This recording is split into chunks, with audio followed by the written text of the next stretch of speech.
You ever seen a man walk into a room and know, just by the way people look at him, they've already made up their minds? Darius Coleman knew that feeling too well. It happened more times than he could count. They'd size him up before he said a single word. A big man, 6'3", weighing in at 280 pounds. Dark-skinned, heavy-set, with long, thick dreadlocks falling past his shoulders. And on that particular morning, standing in the bright, polished showroom of Tesla Atlanta, he wore what he always wore when he was off the clock. A bright orange t-shirt, hugging him close at the middle, a comfortable choice. A little bold, maybe, but honest. The kind of man folks don't usually picture behind blueprints and design tables. The kind of man some people glance at twice, not out of admiration, but assumption. But this isn't a story about anger. It's not about getting even. This is a story about respect. And what happens when people forget that respect isn't something you hand out based on the cut of a suit, the price of someone's watch, or the smoothness of their words. It's about what every human being deserves, simply for showing up, standing their ground, and holding their place. Darius wasn't famous. He wasn't flashy. He wasn't the kind of name that shows up in glossy magazines or press releases. But Darius Coleman was something better than that. He was a builder, a thinker, a man who had spent years, long nights, early mornings, missed holidays, pouring his sweat and skill into one of Tesla's most anticipated projects, the CyberTruck Blue Edition. The truck with its sharp, unmistakable lines, tough as nails, impossible to ignore. The truck that would turn heads and make headlines. And Darius, he didn't just admire it from a distance. He helped design it. He helped bring it to life. But here's the thing about people like Darius. Folks don't always expect to see a man like him in a place like that. Not in the showroom, not at the front of the line, not holding a golden voucher, the one reserved for the engineers, the dreamers, the makers who turn vision into steel and rubber. Most wouldn't guess. But that morning, Darius stood there anyway. Calm, patient, unbothered. Not there for attention, not there for anyone's approval. He was there because he'd earned his place, because he believed in what he'd built, because he was ready to bring home the truck he helped create with his own hands. And yet, as life so often reminds us, sometimes even your best work isn't enough to keep people from looking right past you. Sometimes all it takes is a glance, a smirk, or a careless assumption to try and strip away the dignity you've worked a lifetime to hold. But respect isn't given, it's claimed. And what happened next? Well, that's where the story truly begins. It was one of those soft spring mornings in Georgia, the kind where the air feels clean, the sky opens wide and blue, and the sunlight settles gentle on your skin like a promise. The streets of downtown Atlanta were just waking up, shops still pulling up their gates, coffee shops humming to life, steam rising from paper cups. And there, sitting sleek and proud behind a wall of shining glass, stood the Tesla showroom. Inside, polished chrome and spotless floors gleamed under the soft buzz of overhead lights. On display, the newest pride of the line, the Tesla CyberTruck Blue Edition. Sleek, sharp-edged, built like a beast, dressed like royalty. The release had been circled on calendars for months. Limited units, high demand, the kind of event that draws out early risers and eager checkbooks. But that morning at the front of the line, there wasn't a hedge fund manager in a tailored suit. There wasn't a tech bro in designer sneakers. No, standing there, calm, patient, sipping on a tall paper cup of black coffee, was Darius Coleman. Orange t-shirt stretched a little tight across his broad chest, dreadlocks draped down like heavy vines. His hands, big and steady, folded loosely across his belly as he leaned against the rail, waiting. No phone out, no checking the time, just stillness, first in line, and not by accident. See, Darius wasn't there on a whim. He wasn't there chasing hype. He was there because he had earned that spot, because tucked into his back pocket, folded neat and clean, was a priority voucher, the kind only given to the engineers and builders who had poured their skill and sweat into making the Cybertruck a reality. This wasn't just a vehicle to him. It was something he helped bring into the world. Every curve, every bolt, every line of code considered, tested, built by hands like his. When the showroom doors clicked open at 8 sharp, the staff inside were already briefed. First priority goes to Mr. Coleman, the manager had reminded his team earlier. CyberTruck Blue Edition. Voucher confirmed. Treat him right. But outside, waiting in line, the story those onlookers saw was different. All they saw was a big black man in an orange t-shirt. And sometimes, that's all it takes for people to write the wrong story in their heads. As the minutes ticked by, a few more folks trickled in. A middle-aged couple in matching golf hats. A young man in a crisp blazer, glancing nervously at his smartwatch. Whispers floated around, the buzz of anticipation growing. Then, the click of sharp heels against pavement. A rhythm fast and purposeful, like someone who never had to wait for anything. She arrived, blonde hair shining, styled just so. Black tailored suit hugging her frame like it was stitched onto her. Phone pressed to one ear, designer sunglasses perched on her nose. The kind of woman used to getting what she wanted, exactly when she wanted it. She barely looked at the line, barely slowed down. Her eyes passed over Darius like he was part of the scenery. And then, without a word, without a glance, she stepped right past him, right to the front, right into a mistake she wouldn't realize. Not yet. Because what happens next, well, that's where this story really starts to turn. She moved like the world was hers. Blonde hair shining under the soft morning light, every strand perfectly in place, tucked just behind one ear. The black suit she wore fit like a glove. Sharp lines, crisp collar, gold accents at the wrist. Her heels clicked loud against the tile floor of the Tesla showroom, as if the rhythm of her steps set the pace for everyone else. She didn't look around, didn't scan the faces in line, didn't need to. Because women like her, they don't expect to wait. They're used to walking into a room and having it part for them like water. And on that morning, standing at the back of a line that had barely started to form, she made a decision without saying a word. A choice written clear across her face, in the small, dismissive glance she gave the man at the front. Her eyes swept over Darius Coleman, slow and deliberate, took in the dreadlocks, the broad shoulders, the bright orange t-shirt stretched across his chest, paused, assessed. Then came the smile, that tight, knowing smile that never quite reaches the eyes, the kind that says, I know exactly who you are and who you're not. She didn't ask, didn't check. She just stepped forward, right past him, her heels clicking louder now, announcing her arrival at the front desk like a gavel hitting the judge's bench. The young salesman behind the counter straightened, caught off guard by her sudden presence. I'll take the CyberTruck Blue Edition, she said smoothly, slipping off her sunglasses, resting them on the counter as if the deal was already done. Her voice had that polished edge, the kind you learn in boardrooms and charity galas. The salesman hesitated, eyes darting toward Darius, standing quietly where he'd been all along. Ma'am, actually, there's... She waved him off with a flick of her hand. Don't worry about it, she interrupted, tone soft but cutting. I'm sure he's just here to browse. She didn't even bother to turn her head toward Darius when she said it. Just stood there, chin high, posture perfect, waiting for the process to move forward as if the line, the list, the rules, didn't apply to her. Darius didn't say a word, didn't frown, didn't step forward. He stayed exactly where he was, hands folded, eyes steady, coffee cooling in the cup he held loosely by the rim. But inside he knew this dance, knew it from years of walking into rooms where his work spoke louder than his presence, but where too many people still chose not to hear. The salesman cleared his throat again, shifting on his feet. Actually, ma'am, he started carefully, voice lower now, there's a priority list. And the gentleman here was first. She finally turned then, eyes narrowing, lips pursing just slightly. Her gaze landed hard on Darius, as if seeing him for the first time, but not really seeing. Because some folks, they don't see the person. They only see what they expect to see. And what she expected, what she assumed, was about to cost her more than just a place in line. Because respect, it has a way of making itself known sooner or later. And the reckoning, it was just beginning.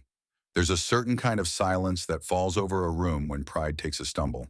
Not loud, not violent, but sharp, like the snap of a thread pulled too tight for too long. That was the silence hanging in the air as the salesman cleared his throat a second time, eyes flicking between the woman in black and the man she had just so easily dismissed. "Ma'am," he said again, voice steadier now, "I'm afraid the first reservation goes to Mr. Coleman." He gestured open palm toward Darius, still standing quietly, hands folded across his middle, watching the scene unfold without so much as a raised eyebrow. The woman stayed frozen in place for a long moment. She could have followed him, could have called after him, could have tried to explain, but there wasn't much left to say when your assumptions have already spoken for you. Behind her, a quiet murmur rose among the other customers, the kind of hush that isn't really quiet at all. A couple in the back exchanged a knowing look. The young man with the smartwatch cleared his throat and stepped politely back into line, eyes lowered. No one else tried to cut ahead. The showroom manager offered a brief nod to the staff at the counter, signaling them to continue with the list. Business moved on, but the story settled into the walls of that space like dust in the corners.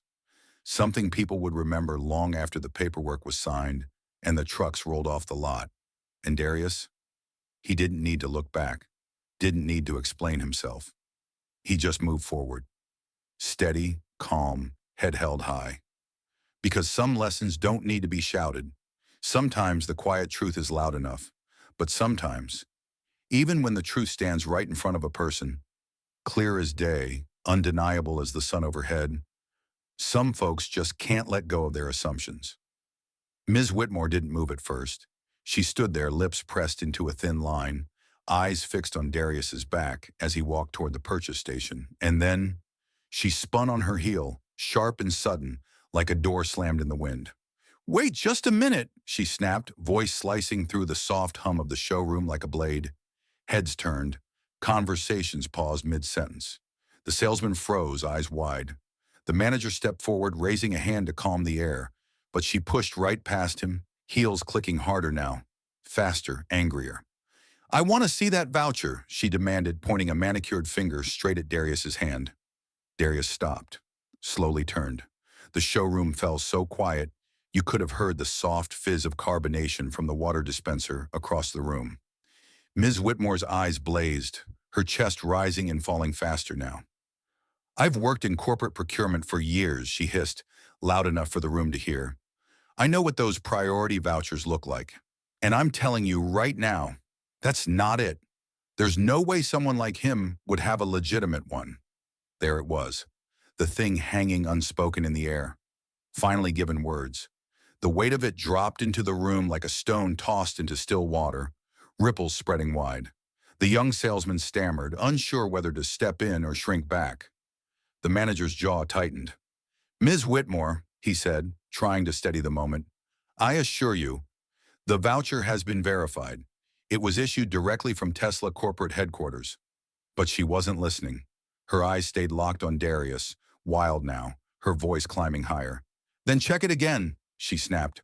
"Right now. I want corporate on the phone. This is fraud." She turned, waving her hand toward the nearest associate, like she was summoning a servant. "You're all making a mistake," she hissed. "You're being taken for fools." Darius stood still holding the folded voucher in his hand, still calm. But the heat in the room had changed. The kind of heat that comes when patience wears thin. The kind that makes a man remember every time he's been told he doesn't belong. No matter how hard he's worked to earn his place. He raised the voucher slowly, holding it between two fingers, and extended it toward the manager. "Go ahead," Darius said, his voice steady. "Check it again. Scan the barcode. Call corporate. Whatever makes you comfortable." The manager reached for it, respectful, measured, scanned the code, pulled up the database on his tablet. A soft electronic ping echoed through the showroom. On the screen in bold black letters, priority clearance. Engineer access, Darius Coleman. Silence. But not the same kind of silence as before. This silence was heavy, pressurized, like a balloon stretched to its limits, trembling on the edge of bursting. Ms. Whitmore's face flushed deep red now, two bright spots blooming high on her cheeks. This, this can't be right, she sputtered, voice cracking under the weight of her disbelief. Check it again. Somebody's made a mistake. The young salesman took a careful step back. The couple in the golf hats edged away, eyes wide. No one dared to speak. Darius looked at her then. Really looked. Not with anger, not with malice, but with the quiet, unwavering gaze of a man who's had enough. Ma'am, he said softly, the mistake isn't on that screen. And in that moment, that small, quiet moment, the air in the room felt like it might shatter. Because sometimes the loudest thing in the world isn't a shout. It's the sound of dignity refusing to bow. The silence after the scan seemed to stretch on forever. The confirmation was right there, black and white, bold as could be. Priority clearance, engineer access, Darius Coleman. No argument, no debate. The system had spoken, but Ms. Whitmore wasn't ready to let go. Her fingers clenched the strap of her designer handbag so tight, the leather strained beneath her grip. For a moment she stood frozen, eyes darting back and forth, as if searching for an escape hatch. Some way to claw back the control she thought she had. But there was no place to run from the truth. When the weight of a mistake like that lands on a person, there are only two choices left. You own it, or you double down. And she, well, she tried to stand her ground. This is ridiculous, she snapped, though her voice had lost its edge. I'll be calling corporate myself. Someone's clearly played favorites here. But even as the words left her lips, you could see the fight draining out of her. Her eyes had lost that hard sparkle. Her shoulders, once stiff and square, sagged just enough to show the cracks. No one replied. No one needed to, because the lesson had already settled into the room like dust after a storm. Darius didn't smile, didn't smirk, didn't meet her anger with more anger. He just gave the smallest nod, the kind of nod a person gives when they've been here before, when they know this story by heart. I wish you well, ma'am, he said softly. Then he turned back to the counter, handed over the voucher, and began the process to purchase the truck he helped build. The truck she'd assumed he couldn't afford, couldn't possibly deserve. The showroom moved on. But the people? Oh, they wouldn't forget. The young salesman stood a little taller that morning. The couple in the golf hats exchanged a quiet glance, a shared thought between them that maybe, just maybe, they'd caught a glimpse of something important. Because here's the thing about moments like this. It's not just about a truck. It's not even about a line or a voucher. It's about what happens when we assume we know someone's worth, just by the way they look, by the size of their body, by the color of their skin, by the way they wear their hair or the clothes they choose to put on. And for too many years, too many folks have had to bite their tongues, swallow their pride, and just let it go. But Darius, he didn't raise his voice. He didn't fight ugly. He stood in his truth, and the truth did the work for him. You see, respect isn't something that comes from shouting louder. It doesn't come from forcing your way to the front of the line. Real respect, the kind that sticks, comes from showing up, doing the work, holding your head high even when the world wants to look right past you. And for those of us who've ever been told, in big ways or small, that we don't belong, that we're just looking, this story hits home. Because maybe you've been Darius, maybe you've been in that line, waiting your turn, only to have someone step right over you like you weren't even there. Or maybe, if we're honest, maybe there's been a time when you were Ms. Whitmore. Quick to judge, quick to assume. Either way, there's a lesson here worth holding on to. Pause before you decide who someone is. Ask before you assume. And remember that dignity doesn't wear a uniform. It doesn't come with a title. It lives in every person who shows up, works hard, and stands their ground. So if this story moved you, if it made you stop and think, even for a moment, I invite you to take it one step further. Share it. Tell it. Talk about it with someone you know. Because stories like this aren't just meant to be heard.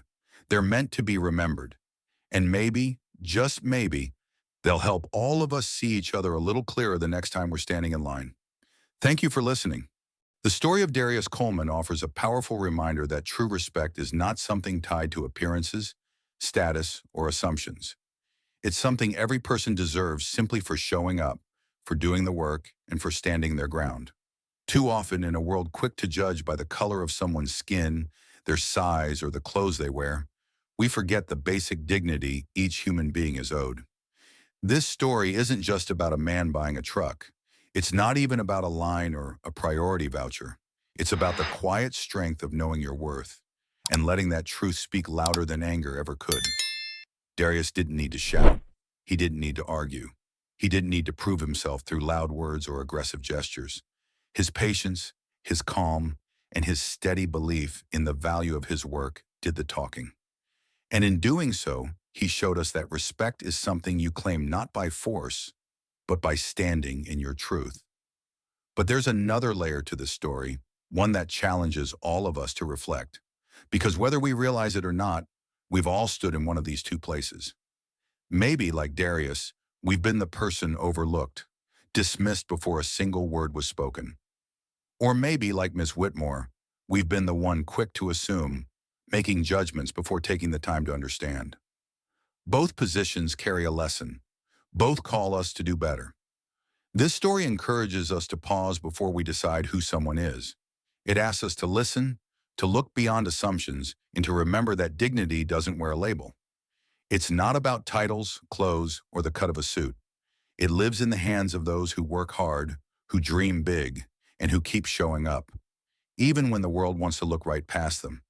So if this story touched you, if it made you stop and think, I hope you'll carry its message forward. Share it. Talk about it. Remember it the next time you find yourself standing in line or standing in judgment.